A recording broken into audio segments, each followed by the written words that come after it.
Saludos, bienvenidos a esta entrega de la entrevista aquí a través de las redes sociales de Despertar y las plataformas que tenemos para llegar y enlazar con todos ustedes.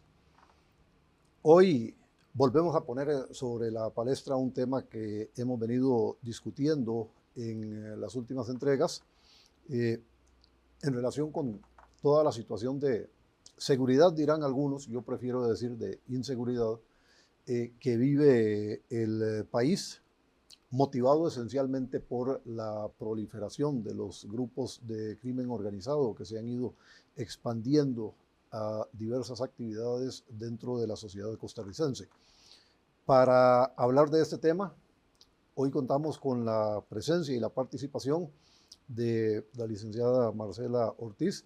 Ella es, digamos que originalmente criminóloga. Lo que pasa es que a través del desarrollo profesional, pues uno va teniendo ámbitos de acción mucho más amplios. Ha sido subdirectora del Instituto Costarricense sobre Drogas, pero ha desarrollado también una importante actividad a nivel internacional como consultora tanto de la Organización de Estados Americanos como consultora de la Organización de Naciones Unidas, y tiene una vasta experiencia y además de 20 años en esta materia. Y esa perspectiva internacional pues también permite ampliar un poco el foco cuando analizamos lo que ocurre en Costa Rica. Marcela, bienvenida, muchas gracias por atender la invitación. No, al revés, más bien muchísimas gracias a ustedes por la invitación que me hacen de conversar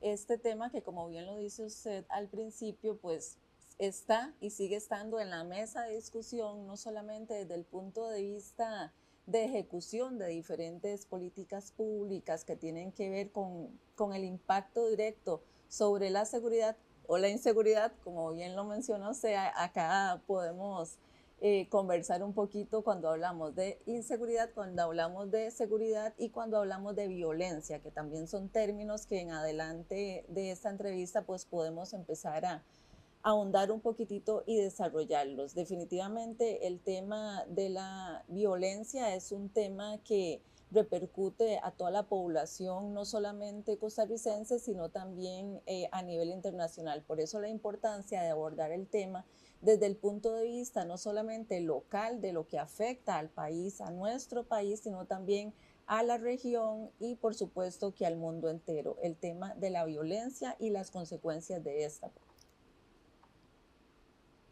¿Por qué se da ahora, como parte de este fenómeno del narcotráfico, una evolución hacia niveles de violencia tan marcados como los que hemos visto cuando hace algunos años prácticamente esta era una actividad más basada en la ganancia a partir del trasiego de la droga que en otras actividades delictivas que se juntan ahora? Sí, es importante que comprendamos, y según dice así la Oficina de las Naciones Unidas contra la Droga y el Delito en sus diferentes informes, que el nivel de la violencia de los países se mide a través de la cantidad de homicidios. Y es precisamente donde le puedo responder a su pregunta. Entonces, si nosotros vemos que en la última década, por lo menos, se ha incrementado la cantidad de homicidios en nuestro país, y volvemos a ver hacia las autoridades encargadas tanto de la prevención como del control y la represión del delito. Y si escuchamos, por ejemplo, al señor director del organismo de investigación judicial, donde lo entrevistan prácticamente todos los días, desde las 5 de la mañana, cuando está realizando allanamientos, hasta horas de la noche, que participa en programas de medios de comunicación, lo escuchamos decir en muchas ocasiones el tema del combate entre las organizaciones criminales. Y precisamente ahí es donde voy a su consulta. Ese nivel de violencia y esa cantidad de homicidios que está sucediendo en nuestro país en los últimos años obedece precisamente a ese ajuste de cuentas. ¿Y qué está detrás del ajuste de cuentas? Pues precisamente el tráfico ilícito, el tráfico ilícito de drogas. ¿Y por qué sucede el tráfico ilícito de drogas? Porque hay organizaciones criminales que no son locales, sino son transnacionales, que de eso podemos conversar ahora un momento. ¿Qué significa organización criminal transnacional? pero ahora después podemos comentar el tema, pero si nos devolvemos a su consulta, entonces ese nivel de violencia que vemos todo el día, todos los días en nuestras calles, es precisamente el resultado del el territorio de esas organizaciones criminales. Cada una de las organizaciones criminales locales, al igual que las internacionales, tienen su territorio para poder abastecer a la población consumidora de esas drogas, que son drogas ilícitas, recordemos muy bien.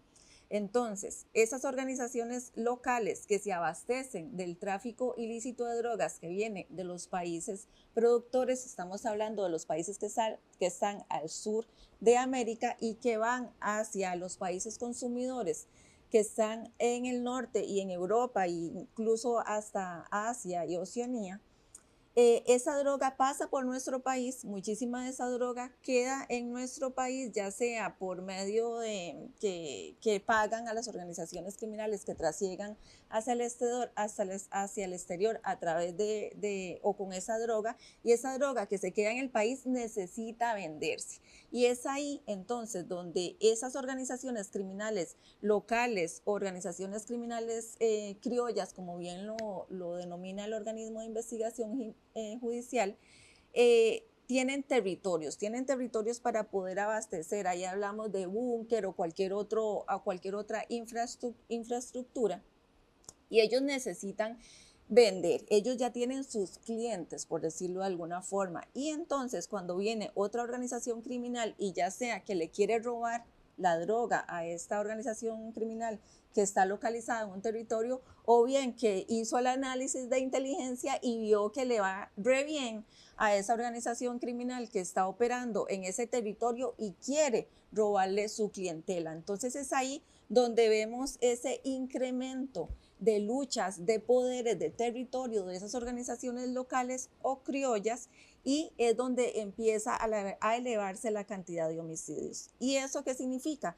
Que entonces el nivel de violencia de Costa Rica en este momento es sumamente alto, precisamente como respuesta criminal, por supuesto, a todos los eventos o a ese mercadeo que están haciendo las organizaciones criminales locales o criollas, pero por supuesto, sin dejar de lado que esa droga nosotros no la producimos. Costa Rica no produce droga, produce unos cuantos kilos de cannabis o de marihuana, pero eso no sirve ni la cantidad para abastecer el consumo nacional, ni tampoco la calidad necesaria como si la tienen la droga que viene, o por lo menos en este caso la marihuana que proviene de otros países, sobre todo del Caribe y de los países productores al sur de América. Entonces, ¿qué es lo que sucede?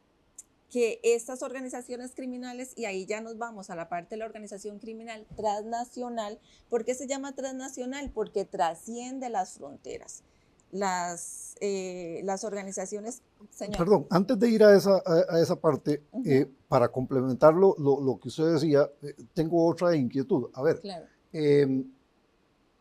Hace unos años, pues sí, siempre se han dado homicidios, pero hace todavía algunos años, cuando esta faceta empieza, los homicidios eran, digamos, de noche, en lugares oscuros, lejos de donde la gente donde pudieran haber testigos, etcétera, etcétera. Pasamos a una dinámica donde hoy en día son a cualquier hora del día, en cualquier lugar, bajo cualquier circunstancia, independientemente de quiénes estén presentes, de cómo estén presentes, e incorporamos también los famosos gatilleros, y entonces ha cambiado toda la dinámica. ¿Qué lleva a eso? Sí, precisamente eso que usted nos está comentando es que antes teníamos más delincuencia común que delincuencia organizada. Entonces el homicidio que teníamos antes era el famoso homicidio por asalto, por ejemplo. El delincuente quería asaltar a una persona y la persona se quiso resistir al asalto y terminó metiéndole un tiro de arma de fuego, o a través del arma blanca que le metió un cuchillo en la espalda, en la garganta, donde sea. Entonces, esa era la dinámica criminal que teníamos hace bastantes años. Ahora la dinámica criminal, como bien usted dice, y los móviles de los delitos han cambiado. La dinámica criminal actual ya no obedece tanto al asalto, aunque lamentablemente tenemos los dos, porque resulta que el asalto sigue sucediendo, pero también a la par de eso está lo que estábamos comentando ahora del crimen organizado transnacional, donde ya ese crimen organizado transnacional copia otros modelos, por ejemplo, de países que tienen un alto nivel de violencia, como por ejemplo México. Se copian esos modelos porque además las organizaciones criminales ya dejan de ser criollas y se convierten en transnacionales con miembros de esas organizaciones criminales de otros países. Vimos, por ejemplo, una noticia ayer y antier, ayer creo que fue, sobre el tema de la organización criminal denominada Tren de Aragua. No pensamos jamás que acá en Costa Rica podían verse delitos asociados a este tipo de organizaciones criminales, porque esas son organizaciones criminales, por ejemplo, que esta específicamente nace en Venezuela, y la naturaleza de ella es que son organizaciones que surgen en el sistema penitenciario de algunos países, en este caso Venezuela, y su naturaleza al principio de la historia fue, por ejemplo, el contrabando de cigarrillos. Entonces uno dice, ¿qué hace una banda criminal que en principio se dedica a contrabando de cigarrillos y ahora descubren miembros de esa organización criminal transnacional en Costa Rica? Ya no trasegando con cigarrillos, sino con personas migrantes, con seres humanos. Entonces, ¿eso qué quiere decir? Que esas organizaciones criminales se han diversificado por razones, no solamente porque las policías están con más tecnología y más capacitación y más capacidad, y además hay policías internacionales, como también hemos visto casos recientes acá en Costa Rica, donde viene policía internacional a apoyar a la Policía Nacional en algunos casos. Entonces, estas organizaciones criminales, cuando ven esto, necesitan cambiar su dinámica criminal. Y entonces no solamente se dedican a un delito, sino que se dedican a muchos delitos. Es acá donde ya no estamos hablando de delitos puros y simples o delincuencia común, sino que estamos hablando de delincuencia organizada, y además de que está organizada, es transnacional. A muchos delitos, pero también a muchas actividades que en principio son legales. Y ahí es donde entramos en un escenario de confusión muy interesante, porque el dinero hay que moverlo de alguna manera, y entonces ahí es donde vemos que normalmente están este tipo de organizaciones involucradas en ganadería, por ejemplo, digo, de los casos que hemos conocido recientemente, venta de vehículos, venta de combustibles,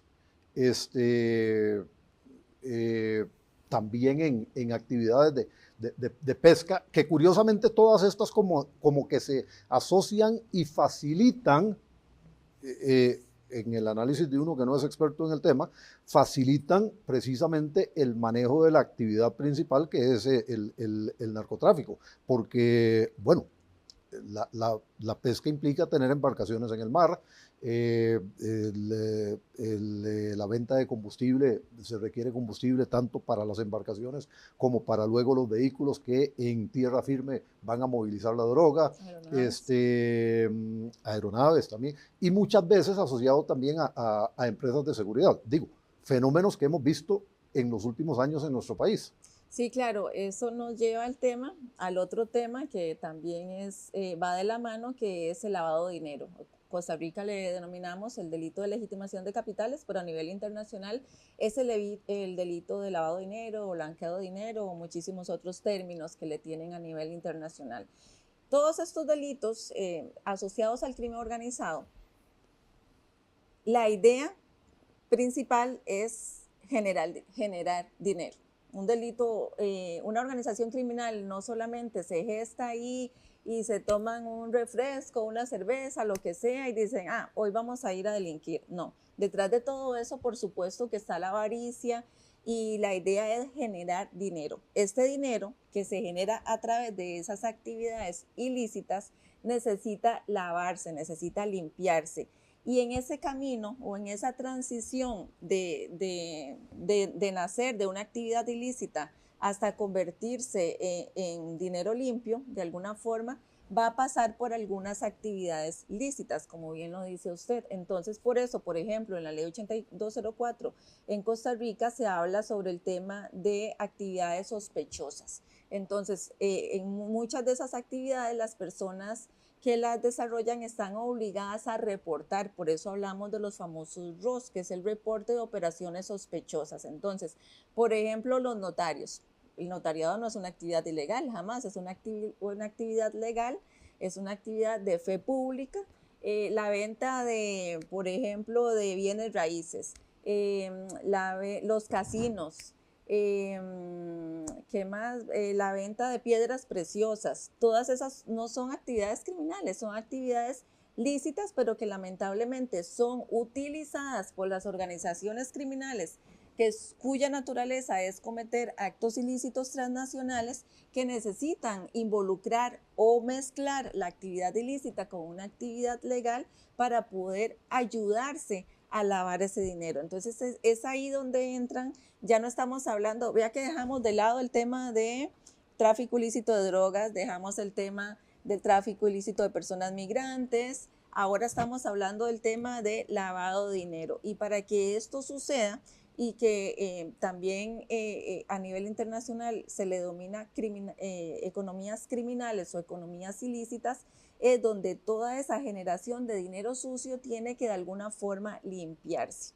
¿Y qué sucede? Pues que ahí tiene que intervenir, y ya nosotros en Costa Rica, por ejemplo, tenemos muchísimas leyes, muchísimas no tal vez, pero sí tenemos algunas leyes importantes que derivan de convenciones internacionales, porque recordemos también que no estamos solos en el mundo, somos un país que forma parte, por ejemplo, de la Organización de Estados Americanos, que forma parte de la Organización de Naciones Unidas, y entonces tiene que dar respuesta a toda esa convencionalidad internacional, que lo que hace la convencionalidad o que es lo que hacen esos organismos internacionales, tirar línea, que es donde hablamos de la multilateralidad, tirar línea a los países, y entonces los países suscriben esta serie de convenciones internacionales, pero a la vez no solamente la suscribe o se adhiere a ellas, sino que también tiene que tener o generar sus propias leyes locales. Entonces, por eso es que nosotros también tenemos diferentes leyes, como la ley 8204, que es la ley de drogas,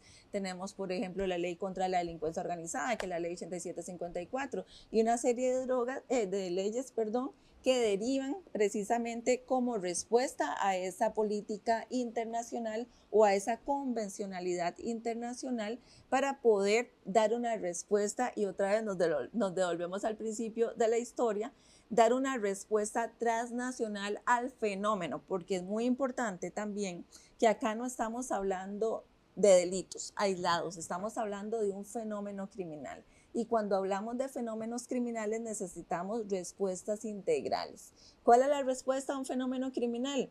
Las leyes forman parte de esa respuesta, pero no es la única respuesta. Aquí tenemos que hablar, por ejemplo, de una política integral sobre seguridad ciudadana, de una política pública sobre crimen organizado. Tenemos que hablar de, por ejemplo, de estrategias regionales, de estrategias subregionales que vengan a generar planes de acción, y esos planes de acción son los que tienen que ejecutarse a corto y mediano plazo, porque recordemos que una política pública es esa gran sombrilla política que no es a corto plazo, estamos hablando de que trasciende gobiernos, de que es intersectorial, de que es de impacto nacional y de que es, otra vez lo repito, a largo plazo. Entonces, cuando hablamos de política pública, no estamos hablando de políticas de gobierno ni de planes de gobierno, no, estamos hablando de una política que va a trascender gobierno, sea de un color, de otro o de otro.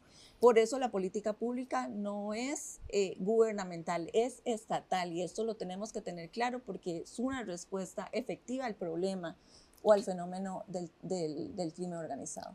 Quiero que esbocemos algunas, bueno, que esbocemos suena mucho, yo no, algunas líneas de lo que debería ser esa política. Pero antes de eso, yo destacaba al inicio la experiencia que ha tenido usted con la OEA y con la ONU, por ejemplo, y a partir de esa experiencia internacional y de lo que ha visto en otros países, ¿dónde está Costa Rica? ¿Dónde estamos nosotros en este momento? Porque yo percibo que alguna gente, más allá de la preocupación por el número de homicidios, ve esto como, estamos bien en comparación con otros países y no hay tanto problema, pero ¿dónde estamos realmente?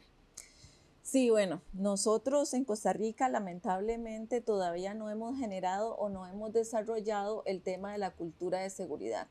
Y al no tener en nuestra conciencia de que sí tenemos un problema real, entonces tampoco somos tan efectivos para dar respuesta a ese problema o a ese fenómeno real que tenemos, que es precisamente el tema de la inseguridad. Entonces, si nosotros no calamos esto en nuestro ser, si no tenemos una efectiva cultura de legalidad, a la par de esa cultura de seguridad, tiene que existir una cultura de legalidad. Estas dos deben de converger para darnos cuenta como ciudadanos y como país que sí tenemos un problema real de inseguridad. Ya sea porque tenemos la evidencia de todos los días, porque cuando prendemos la televisión o escuchamos el radio o vemos redes sociales, siempre vemos una noticia sobre el tema de la violencia en nuestro país. Esto quiere decir que no podemos dejar de lado o no podemos normalizar el delito, porque también eso es otro gran tema. Nos hemos acostumbrado a que como todos los días vemos sangre en los medios de comunicación, entonces allá ya no nos asusta que en la esquina de nuestro hogar maten a una persona, o que vayamos en nuestro vehículo, volvamos a ver así y hay una persona fallecida con una manta blanca encima, o que vemos organizaciones criminales o bandas criminales peleándose frente a una escuela y ahí dándose de bala. Eso no lo podemos normalizar, pero esa no normalización forma parte de esa cultura de seguridad que nosotros tenemos que insertarla de verdad en nuestra conciencia para poder ser efectivos a la hora de dar una respuesta. Por ejemplo, a nivel internacional, tenemos los países que reciben nuestras mercancías, por ejemplo, nuestros productos de exportación, que es una de nuestras gallinitas de oro, o en el tema del turismo también, ya nos ven con esos ojos de que, por ejemplo, en los países, en algunos puertos europeos, ya reciben nuestras mercancías contaminadas de droga. Entonces eso va calando en esos países, eso va calando, por supuesto, en algunas oportunidades que tuviésemos nosotros de inversión, pero resulta que la gente de allá, de Amberes, dice, ah, no, mira, pero es que me vino un producto contaminado de Costa Rica con droga, ya no voy a invertir en Costa Rica. O resulta que la familia que quería venir a pasar sus vacaciones ve en redes sociales que acá mataron a una persona de nacionalidad extranjera que vino como turista y lo asaltaron y lo mataron. Entonces eso por supuesto que cala en las personas, cala hacia afuera. Sin embargo, aún en este momento, yo que he tenido no solamente que trabajar fuera, sino que también que estudiar fuera, cuando uno llega a ciertos escenarios le dicen, pero ¿qué está haciendo acá? Si usted vive en el país más feliz del mundo, si usted vive en un paraíso tropical, si usted vive en un lugar donde solamente hay paz y no hay violencia, todavía. Entonces, si uno escucha eso afuera, uno guarda la esperanza, porque uno como ciudadano preocupado por este país y como conocedor además de estas temáticas, dice, bueno, todavía podemos arreglar el asunto. Ahora que viene época electoral, todavía podemos calar en todas esas personas que quieren representarnos en puestos públicos, en esas personas que van a ser nuestros futuros diputados y diputadas, nuestro futuro presidente o presidenta de la República, nuestros ministros o ministras del futuro. Ya el próximo año vamos a tener gente nueva, tomadores de decisiones. Esos tomadores de decisiones deben de empezar ya, y que ya es tarde, pero por lo menos empezar en este momento a conocer la temática de la violencia y la inseguridad que vive no solamente nuestro país, sino el mundo, y además a tener o a valorar o a analizar respuestas efectivas, que es lo más importante.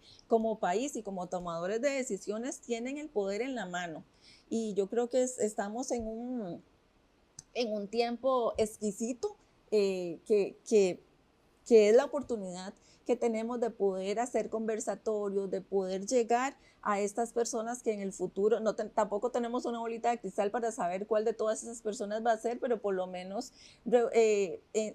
llegar a lugares donde está la mayoría de estos candidatos y candidatas y poder calar, poder explicarles cuál es la dinámica criminal que sucede en Costa Rica y el mundo, cuál es la importancia de la cooperación técnica internacional, cuál es la importancia de la cooperación sur-sur que nosotros como país necesitamos, porque tampoco tenemos todo el dinero para poder dar respuesta efectiva al fenómeno criminal. Necesitamos inversión, necesitamos capacitación, necesitamos policías más actualizados, con mejor técnica, con mejores herramientas. Todo eso lo necesitamos como país. No podemos taparnos los ojos y decir no necesitamos. Sí necesitamos cooperación internacional.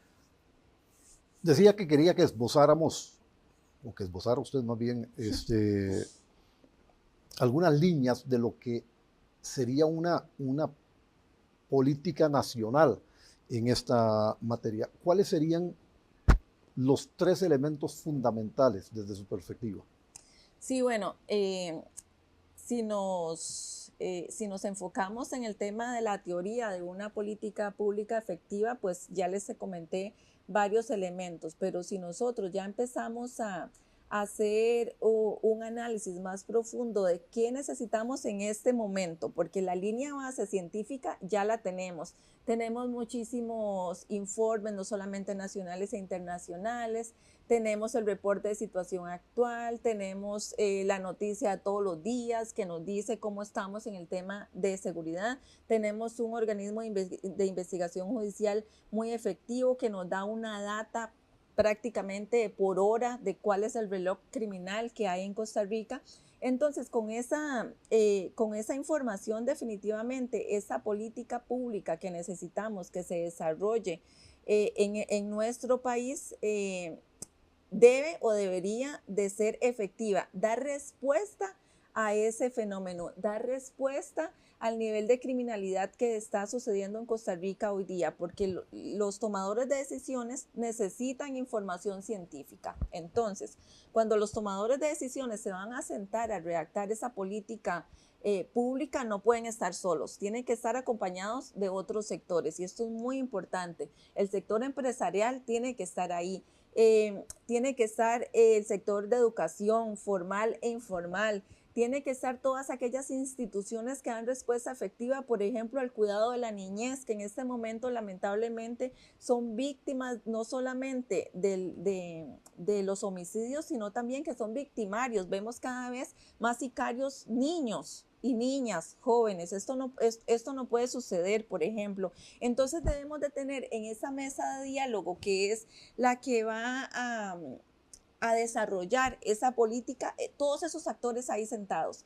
Y si bien es cierto, esta política tiene que tener una rectoría que por ley es el Ministerio de Seguridad Pública, y ahora los últimos años también insertaron al Ministerio de Justicia, pero esta rectoría la tiene que llevar un ministerio, pero tiene que escuchar a todos esos actores, no solamente el sector público, sino también el sector privado. Tiene que estar sine qua non, tiene que estar sentado ahí siempre la academia, que la hemos dejado de un lado siempre, no sé por qué no tenemos tampoco esa cultura.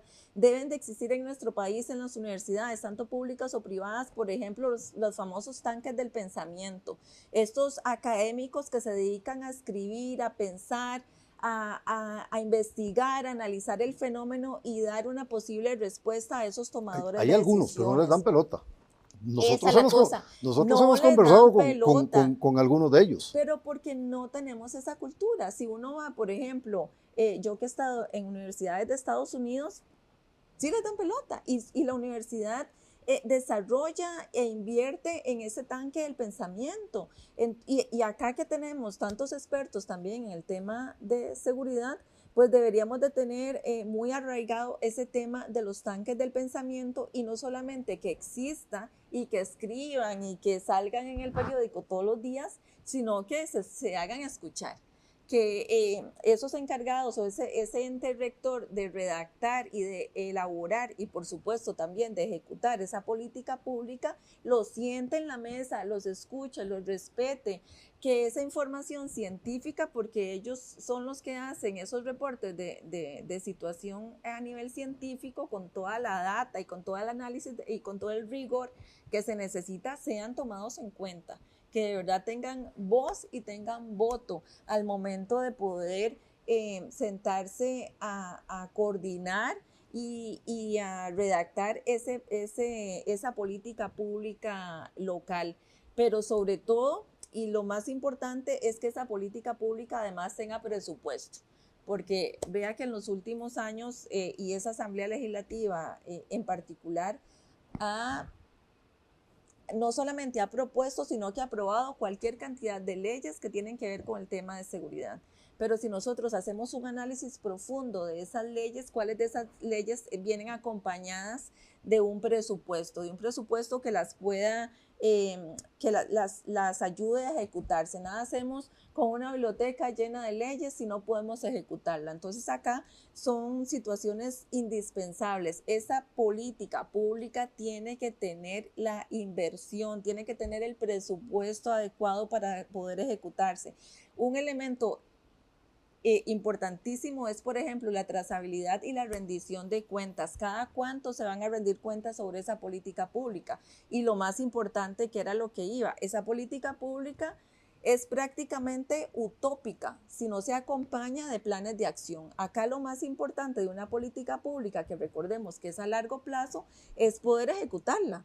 ¿Y cómo la ejecutamos? A través de los planes de acción. Y esos planes de acción sí tienen que ser a corto plazo, lo más 4 o 5 años, y por supuesto que tienen que estarse evaluando para ver si de verdad están causando impacto. Por ejemplo, ¿qué significa causar impacto?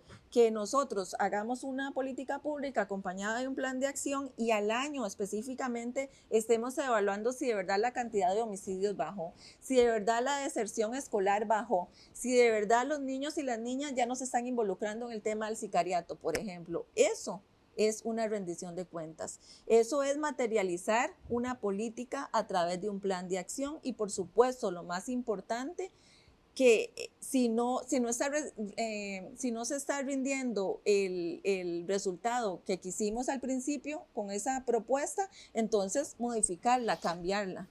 Hay una cosa que a mí me inquieta mucho, Marcela, y es esto.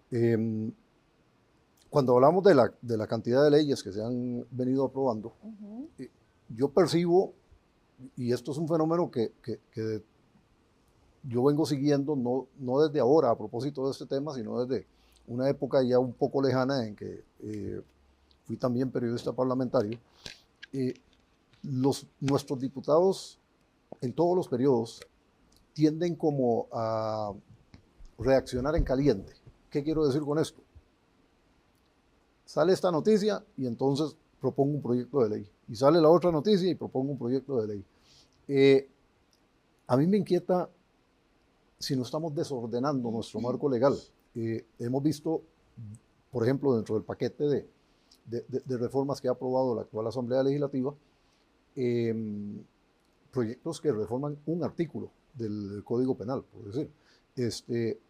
Pero de esos hay una cantidad impresionante en la Asamblea Legislativa. Algunos se han aprobado, otros no se han aprobado. Pero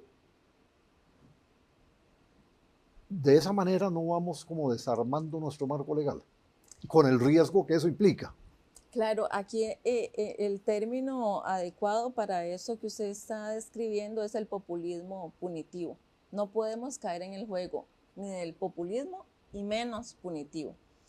Lamentablemente, en este momento histórico que está viviendo el país en los temas de inseguridad y de violencia, la respuesta que hemos logrado como Estado, y hablo como Estado porque no solamente es respuesta de X poder de la República, sino de toda la institucionalidad, es precisamente ese punitivismo. Entonces ya empezamos a hablar de megacárcel, empezamos a hablar de ampliar las penas, empezamos a hablar de cadena perpetua, por ahí hasta se ha escuchado hablar del tema de pena de muerte. Entonces esa es la respuesta punitivista, del populismo punitivista en el cual no podemos caer, y precisamente efectivamente tiene usted toda la razón, hay que tener demasiado cuidado. Y por eso también la importancia, por ejemplo, de un asesor o una asesora legislativa, esa persona que le habla al oído al diputado o diputada de la República, debe de tener conocimiento amplio en el tema de seguridad, debe tener conocimiento amplio, por ejemplo, en el tema del derecho penal, del derecho constitucional, del derecho administrativo, precisamente para no caer en esa respuesta que no solamente es populista, sino que también es desde el punto de vista punitivo. ¿Eso qué quiere decir? Que solo la respuesta es más cárcel, pena de muerte, cero derechos humanos. No podemos caer en ese juego. Primero, porque nuestra naturaleza es otra. Tenemos un marco jurídico el cual tenemos que respetar 100%. Ya por ahí prácticamente muchísimas de esas cosas no se pueden ejecutar. Somos un país que no tiene ejército, por ejemplo, entonces algunos modos operandi que se están utilizando en otros países cercanos a nosotros, jamás nosotros en Costa Rica los podríamos ejecutar porque esos son acciones propias de un ejército, por ejemplo. Entonces ya por ahí ya el tema nació muerto desde el punto de vista de ejecución. Entonces pueden haber muchas propuestas y seguramente el diputado o la diputada de la República que haga esa iniciativa de ley pues va a salir en el periódico todos los días y va a ser la portada de muchos medios de comunicación, pero de ahí al hecho que se pueda realizar una ley, porque ya no sería proyecto de ley, sino que se pueda realizar una ley y además se pueda ejecutar tomando en cuenta todos los antecedentes o tomando en cuenta el derecho comparado, lo que está sucediendo en otros países de la región, donde el ejército participa directamente en la respuesta de la seguridad, nosotros definitivamente no la podemos hacer porque no tenemos ejército. Entonces tenemos que también ser un poquitito más aterrizados, debemos definitivamente poner sobre la mesa propuestas que sí se puedan realizar, propuestas que vayan de la mano con la Constitución y con las leyes generales y leyes especiales que ya nosotros tenemos de por sí desde hace muchísimos años, que hay que reformar muchas, seguramente, que ya se han reformado bastantes, por supuesto que sí, que nos falta mucho en temas legales, sí, pero no podemos caer en el juego ni del populismo, ni del punitivismo, ni tampoco en el tema que usted comentaba de ese desorden, ¿verdad? Porque al momento dado ni siquiera los mismos abogados litigantes saben si la norma cambió, si no cambió, tienen que estar todos los días estudiando porque con ese cambio de solamente un artículo, de proyectos de ley que solamente cambia un artículo, imagínense qué torta, ¿verdad? Hay que estar, pero en todas, como abogado litigante, por ejemplo. Entonces sí, pero es precisamente de esa misma desesperación que nos lleva como país a dar una respuesta al tema de la criminalidad que tenemos encima. Nadie quiere que lo maten, nadie quiere que lo asalten, nadie quiere ser víctima, por ejemplo, de los delitos, de los ciberdelitos que lo tenemos todos los días a través de una simple llamada a nuestros adultos mayores. Nadie quiere, ni ellos ni tampoco ser víctimas colaterales, que es otro gran tema que está por ahí siempre dando vueltas. Entonces necesitamos respuestas, pero estas respuestas tienen que ser ordenadas. ¿Y cómo damos una respuesta ordenada? A través de lo que hablamos, de esa gran sombrilla que se llama política pública. Si nosotros tenemos esa gran sombrilla aprobada, si ya tenemos conocimiento, si ya la tenemos estudiada y además tenemos los planes de acción para ejecutarla, todas esas reformas legales que comentamos forman parte de esa respuesta. Todas estas reformas, proyectos y propuestas y como le queramos llamar, forman parte de esa propuesta integral. Pero más allá de la parte legal, que como yo les decía al principio, cuando hablamos de crimen organizado transnacional, por ser un fenómeno, la respuesta no solamente son leyes, sino tenemos la respuesta de ir en el campo, por ejemplo, de la inversión pública, de ir en el campo del desarrollo de una cultura de legalidad, desde los más chiquitillos, desde que nacen hasta los más viejotes, en una mesa, por ejemplo, de empresarios, ¿verdad? Donde falta muchísima cultura de legalidad sobre la dinámica que está sucediendo y qué significa y qué necesita el país, por ejemplo. Entonces, todos estos elementos, la inversión, la prevención, la educación, que es el requisito sine qua non para que de verdad bajemos esa incidencia criminal, todos estos elementos, como digo yo, los tenemos que meter en una licuadora y de ahí ese juguito que vamos a sacar de esa licuadora, ese juguito se llama política pública. Hay dos tesis que yo tengo que sí son bastante polémicas.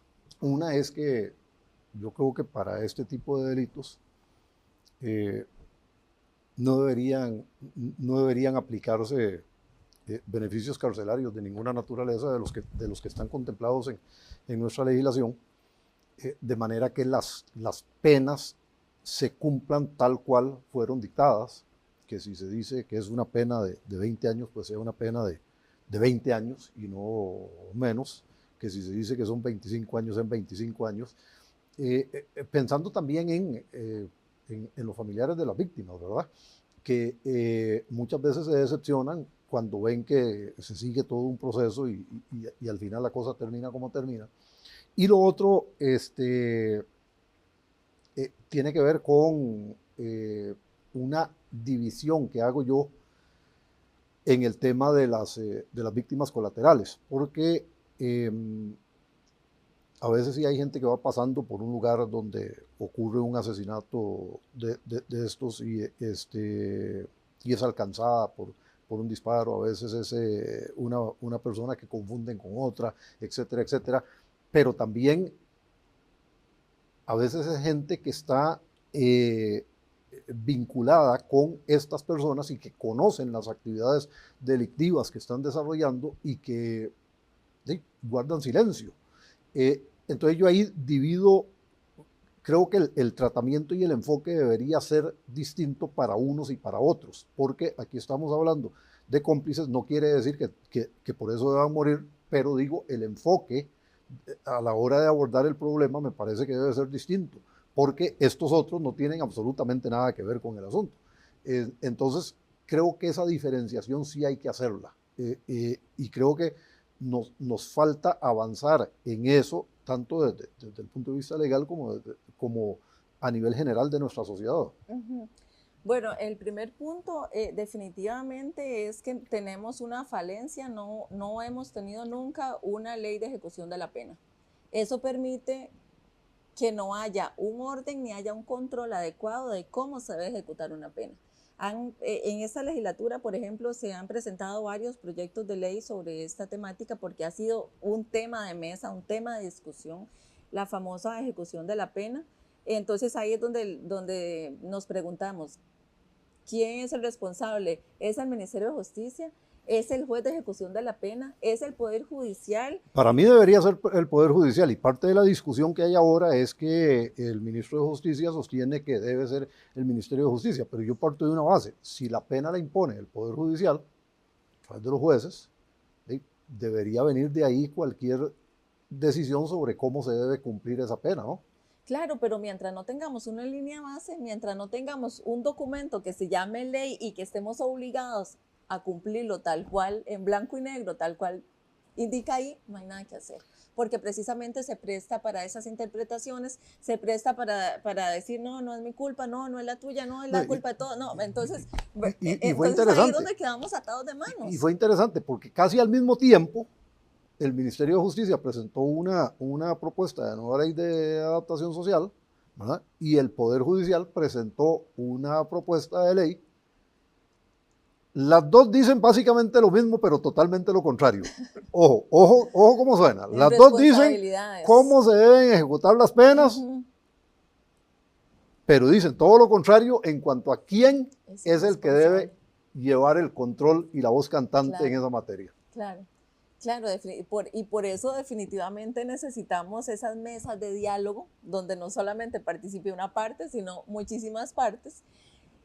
Y necesitamos, pues, una ley, porque mientras no haya ley, don Reinaldo, aquí, entonces se va a prestar para cualquier tipo de interpretación y de ejecución, que es lo peor, y entonces ahí es donde vemos la afectación. Y vamos a ese segundo punto, que son las víctimas colaterales, porque estas víctimas colaterales pues también son de alguna manera afectadas por por esa no ejecución en muchas ocasiones de la pena, porque muchas de estas personas que están en el sistema penitenciario deberían estar en la cárcel cuando están en la calle. Precisamente reinciden en la criminalidad y en muchas ocasiones salen solamente para matar, porque ya saben que a eso van, para eso les pagaron, para eso, o por venganza o por lo que sea. Entonces, forma parte, vea cómo va encadenada, ¿verdad? Un tema con otro, que cualquiera diría que no, pero sí van encadenados. En el tema de víctimas colaterales, yo soy de la tesis que víctima colateral no es solamente la persona que fallece como lamentablemente porque se equivocaron de víctima o porque, como el otro día que vimos, ¿verdad? Que estaba manejando el vehículo de una persona pues, que estaba involucrada en una organización criminal o lo que sea. Víctima colateral es además el vecino, la vecina, el hijo, la hija. Familias. Todas esas personas se quedaron vivas. O víctima colateral, por supuesto, que la persona que también está sumamente que fue afectada por una bala o por lo que sea y que está en el hospital ahí a punto de morir o en coma o en lo que sea. Entonces, víctima colateral, más allá de esa mortalidad, viéndolo desde el punto de vista de que murió o que quedó sumamente herida y que está en el hospital o en el sistema de salud, más allá de eso, víctima colateral es el hijo, la hija, el papá, la mamá, el vecino que vio todo, los niños de la escuela que fueron testigos de aquella balacera tan terrible que hubo y que la persona quedó ahí con la cabeza prácticamente en pedacitos. Esos son víctimas colaterales. Entonces, ¿cómo le devolvemos a esa comunidad? ¿Cómo le devolvemos a esa niñez? ¿Cómo hacemos, qué respuesta efectiva se le debe dar? No solamente es la respuesta desde el punto de vista represivo, que vamos a tomar a esa persona y la vamos a llevar, la vamos a juzgar y la vamos a insertar en el sistema penitenciario, sino de una respuesta, por ejemplo, psicológica, una respuesta de inversión en desarrollo comunal. Y es ahí donde voy al otro tema que no hemos tocado y que es sumamente importante y que forma parte de esa gran política que estamos hablando, que es precisamente todo lo que tiene que ver con seguridad humana. Porque la respuesta o el problema que tenemos no solamente se desprende desde el punto de vista de la seguridad comunitaria, que forma parte de esos 7 pilares de la seguridad humana, sino de cualquier otra seguridad. Y todas estas 7 seguridades, según las Naciones Unidas, se unen en un solo concepto que se llama seguridad humana, que la seguridad humana precisamente la desarrolla la ONU para dar respuesta a los ODS. Esos objetivos de desarrollo sostenible que tienen una meta al 2030 y que ya ahora vamos corriendo la meta porque como ciudadanos y como ciudadanos de Costa Rica, como ciudadanos del mundo, no pudimos dar una respuesta efectiva, no pudimos cumplir en el plazo que nos habíamos puesto nosotros mismos. Entonces, una de las formas de poder cumplir y de poder apoyar el tema de la inseguridad es precisamente verlo desde el punto de vista humanista, verlo desde el punto de vista de la persona como centro de todas las respuestas al crimen, a la inseguridad. Por eso es que hablamos de seguridad humana, donde no solamente está la seguridad comunitaria, sino que está la seguridad alimentaria, donde vemos el tema, por ejemplo, de la seguridad ambiental, el tema, por ejemplo, del cambio climático, el tema de las migraciones, el tema de la seguridad personal.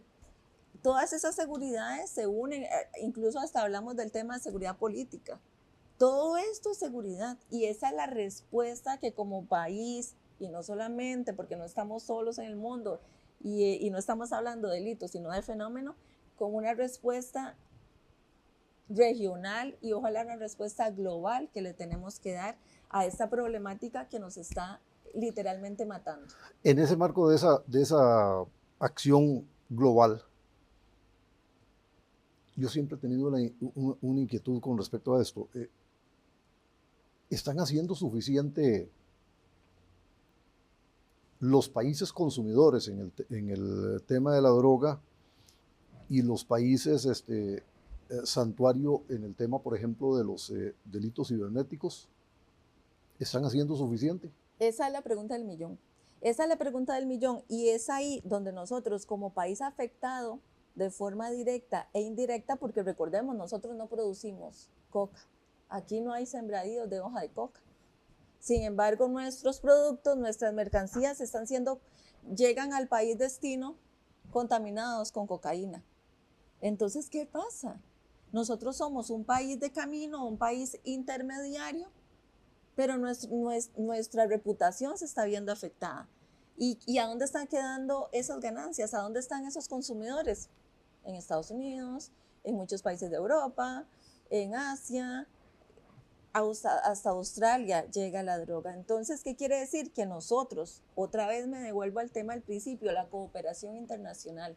Nosotros como país afectado directa e indirectamente por el tráfico ilícito de drogas, hablemos acá solo el tema del tráfico ilícito de drogas, por ejemplo, o del lavado de dinero, debemos de golpear la mesa en las instancias internacionales, en esos organismos internacionales, y debemos hacernos escuchar y no conformarnos con que nos regalen un barquito o lleven a nuestros policías a capacitarse a algún país del mundo o vengan y nos den algún tipo de capacitación especializada acá. Es que no nos podemos conformar con eso, porque el dinero no está quedando en Costa Rica. Nosotros, si bien es cierto, y la policía ha identificado y ha reprimido también algunas organizaciones criminales, que uno las ve ahí con carros de lujo y con una mansionsota y esto, el otro, pero eso es nada, comparado con los países donde de verdad donde queda el dinero.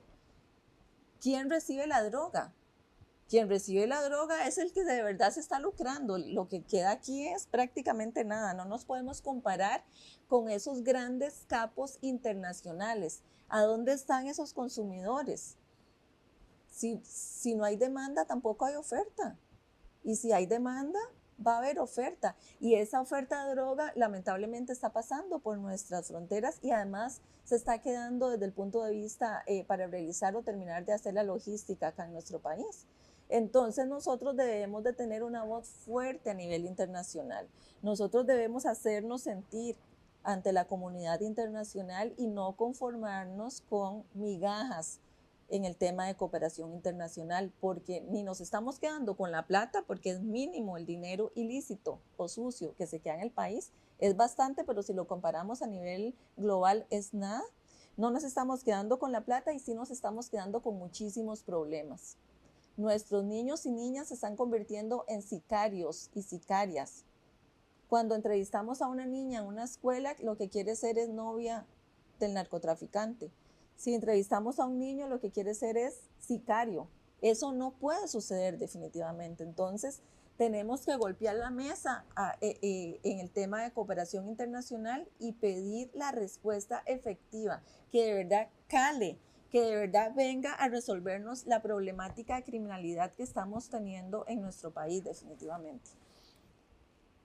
Me queda la duda de si esto se puede lograr en un marco como el que estamos viviendo actualmente, cuando casi que el esquema es ver cuál es el anuncio atractivo que puedo hacer mañana. Y no estoy hablando solo de Costa Rica, donde tenemos un problema muy marcado con la actual administración, sino que lo vemos en muchísimos países, donde simplemente se cierran los ojos sobre lo que está ocurriendo y los pequeños golpes que de repente se logran dar son los que se presentan como las grandes acciones que se están llevando en este terreno. A mí me quedan serias dudas de que realmente se pueda dar una respuesta multilateral cuando hay tanta divergencia en el enfoque de los gobiernos respecto del problema, a pesar de que el problema es igual para todos los países. Eso quedará para tema de otra oportunidad. Gracias, Marcela. Con muchísimo gusto, a la orden. Muchísimas gracias a ustedes también. Recuerden que pueden seguir nuestro contenido a través de nuestras redes sociales, a través de nuestro sitio en internet, y también pueden descargar nuestra app para tener un contacto más cercano. Estén pendientes de nuestros futuros contenidos. Gracias.